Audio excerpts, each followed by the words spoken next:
Hello friends, welcome to Bengal food diaries channel.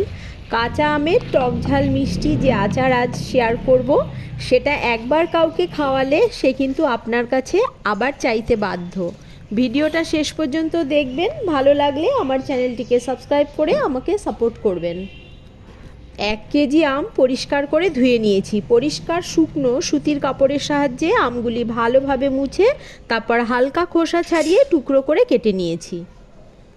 Special একটা মশলা বানানোর জন্য প্যান গরম হলে দেব 2টো শুকনো লঙ্কা, 1 টিস্পুন ধনে, 1 টেবিল স্পুন মৌরি, 1 টিস্পুন জিরা, হাফ টিস্পুন মেথি, হাফ টিস্পুন রাঁধুনি ড্রাই রোস্ট করে আধ ভাঙা করে গুঁড়ো করে নেব।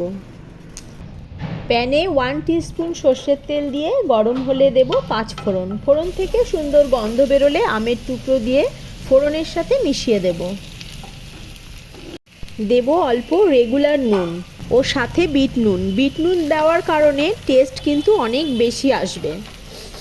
500 গ্রাম আখের গুড় দিয়ে হালকা হাতে নেড়ে গুড় মেল্ট হওয়া পর্যন্ত অপেক্ষা করতে হবে। গুড়ের সাথে জাল হয়ে আম সেদ্ধ হয়ে কেমন স্বচ্ছ হয়ে এসেছে।